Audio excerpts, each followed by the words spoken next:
Right now, I work at a company called DCM Services, and we are a debt collection agency that deals with dead people's estates. And I'm part of the Chase team. So what happens is, pretend if your husband Timmy dies, okay? And Timmy has $10,000 in debt to Chase. And Timmy has a lake home up in Duluth that he bought by himself. And you have no claim. Your name is not on the deed to that lake home. And then Timmy has a monster truck only under his name that he has up in his Duluth cabin. He has a semi truck in his name up in his Duluth cabin. And you just live in a simple 1 bedroom condo in South Minneapolis that you and him just share during the week. And then he does all his fun stuff by himself up in Duluth. So what happens is I call you and say, ding, ding, ding, ding, ding, ding, ding, ding, ding, and I say, hello, my name is Dustin Lindberg, and I work for DCM Services. Are you the executor for Timmy's estate? And if you say, yes, I am the executor for my husband Timmy's estate, and then I say, just to let you know, we are a debt collection agency, and we're collecting the debt of the deceased is estate. If and you are not reliable for this person's debt, we only take the money that we need from the dead deceased estate. So then, and then from there, she tells me, oh no, we still have to sell his monster truck, his house, his cabin, blah blah blah.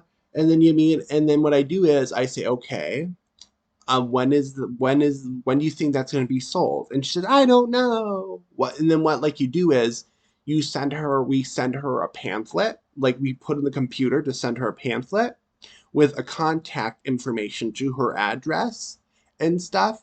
And then once she gets that pamphlet, when she sells her husband's house, monster trucks and stuff, and has a boatload of money, his estate has a boatload of money, she will call us and saying, hey, just to let you know, we have the money you need. Let's make that payment. And then, and then I like the house, everything's coming in small amounts. I can't give you everything at once. And then I help her make a payment plan. And that money comes out of her dead husband's estate.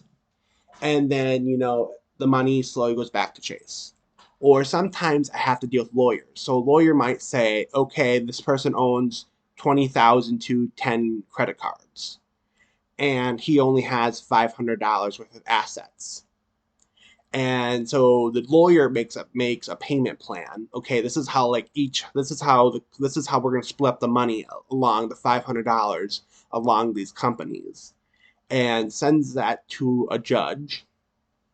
A judge approves it or doesn't approve it. If the judge approves it, that lawyer will send that paperwork to all the companies that say this is how much you're getting, and the law says this is how much you're getting. And then and then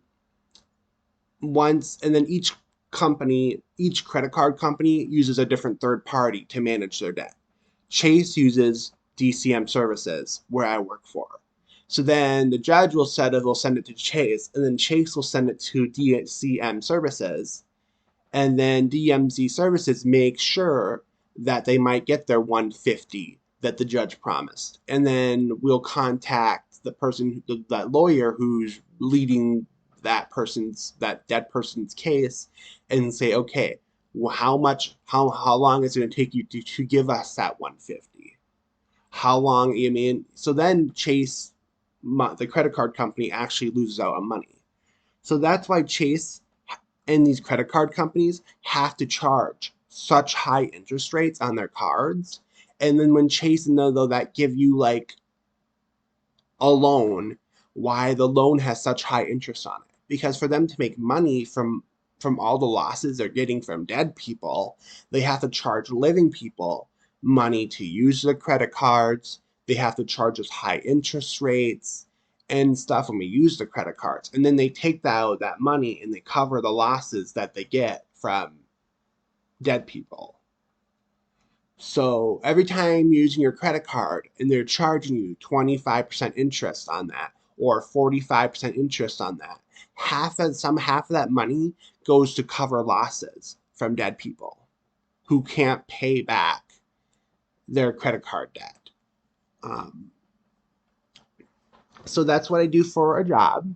It's DMC Services is in Bloomington, is located next to Great Wolf Lodge. So if you take the train from downtown Minneapolis to the Mall of America and you get off the transit station and you hop on the D line bus, it's going to be the second stop.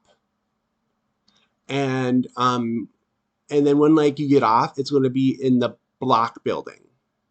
Or if you just be like me and just take the D bus from downtown Minneapolis and you're going, once like you see Walmart, you push the button and then it's going to be the stop after Walmart. So so my business is in a very convenient area for public transportation because you can take the blue line bus to the train, sorry, the blue line train to the mall, and then take a bus to get there. Or you can just take the D line bus and just go straight there. So in both the train and the bus come every half an hour until midnight. So and then the good thing is like after I'm done with work, I can just like, oh, I need to go Walmart on my way home. I can just hop in the bus to go get off at the next stop and then go shopping at Walmart and then get to the station, wait for maybe 10 to 20 minutes or whatever, depends on what schedule I hit. Hop back on the D bus and then go home. Or I can like, oh, cool, I want to go to Mall of America because I want some food after work. I can hop on the D bus going towards the mall or a different bus going towards the mall. And then, hop on, get to the mall, like, because the mall's only like 2 stops away. And then go eat at the mall and, like, cool, I can take the train or the D bus back home. And then I can decide and just, or a different bus, because there's like a third bus that will take me from the Mall of America to downtown. I don't really know what it is yet because I never needed to take it. And then boom, I can be home. So where I work in Bloomington is a very public transportation um, area because of the hotels. Because there's so many hotels around the Great Wolf Lodge and that Walmart and DCM Services that's in the block building that all these tourists need to get to the Mall of America and downtown Minneapolis and the airport. So the public transportation around in Bloomington is very, very, very good because most of the people that get in Bloomington are tourists, and tourists can't drive.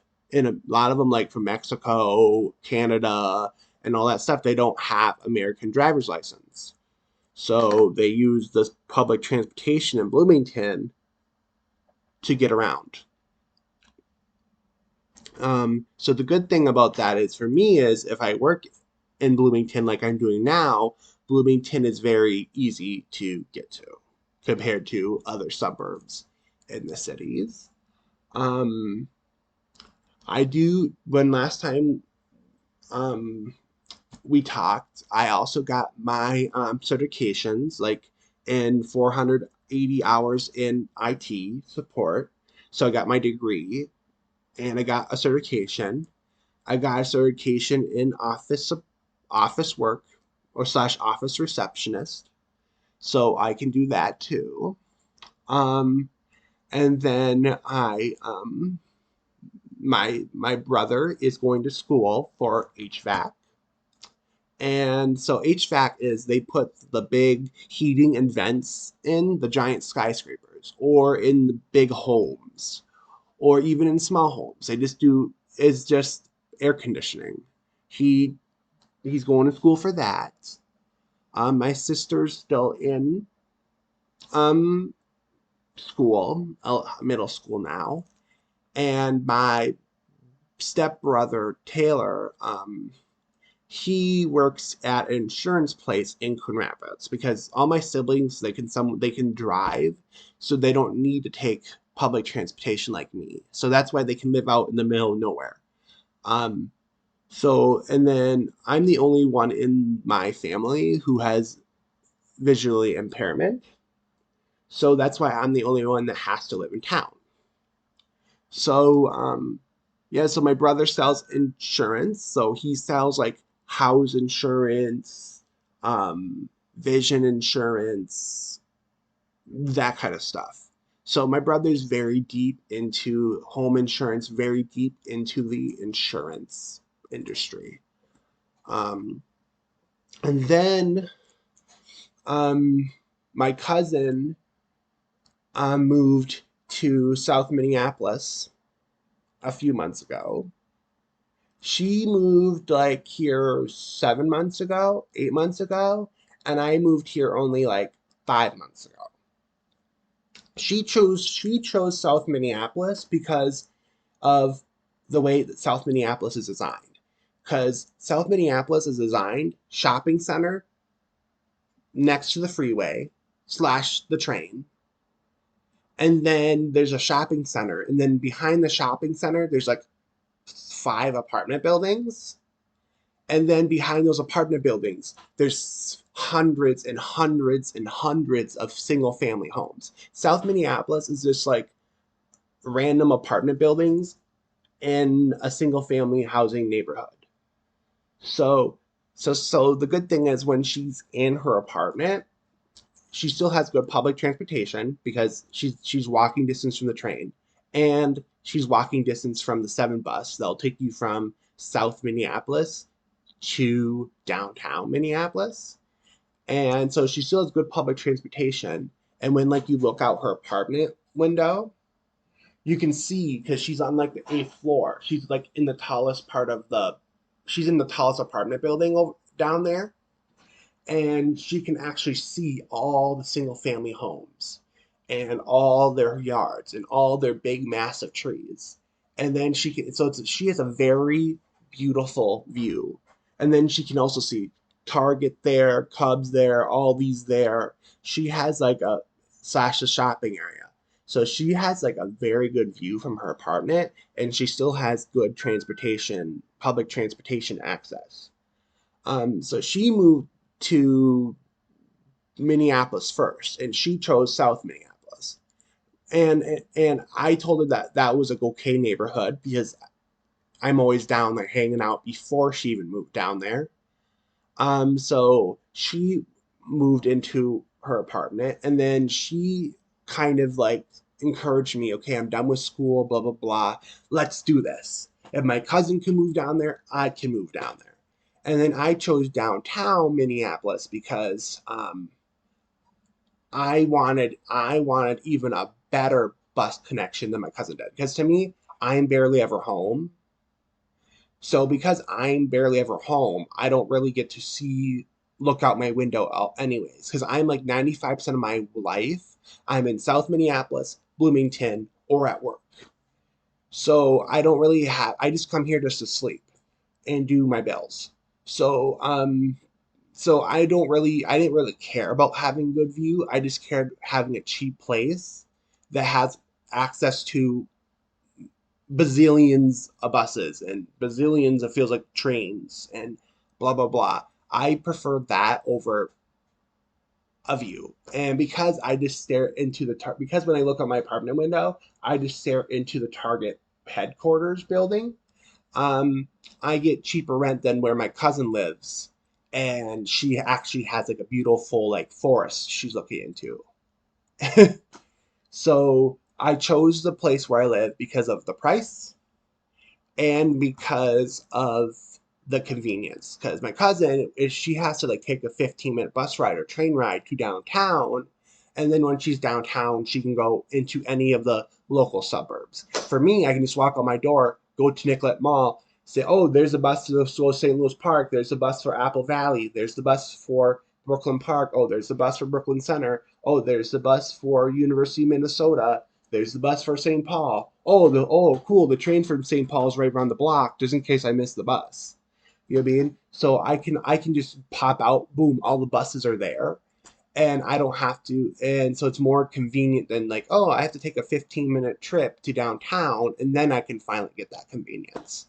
So my cousin chose like the view and the luxury apartment life because she works mostly from home, so you mean, well, I had to choose more of a, because I don't work from home, I have to choose more of a public transportation friendliest zone.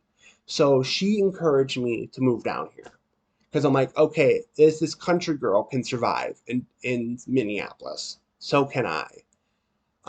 So I'm only lived here like for 5 months and I have no regrets. The only regrets I have sometimes are the homeless people who come up and ask you for food and stuff, and you just tell them, hey man, I'm broke too, or that's why I'm walking and I'm not taking the bus, or hey, I'm broke, that's why I wear cheap clothes. Or you know what I mean? And then they normally leave you alone because they're like, oh yeah, what rich person would buy clothes from Walmart? You know what I mean? So like the only negative about living downtown is like you get a lot of the homeless people or drug addicts or people with mental illness that if you live in South Minneapolis where my cousin lives, you don't really get so much. Um, that's why I advise you guys when you guys come here just to move to like the South Minneapolis area because you can get the good views like what my cousin has. You still get public transportation and stuff. And I can go on and on and on about this. Um, I I also um loving my life, and I don't know what else to say.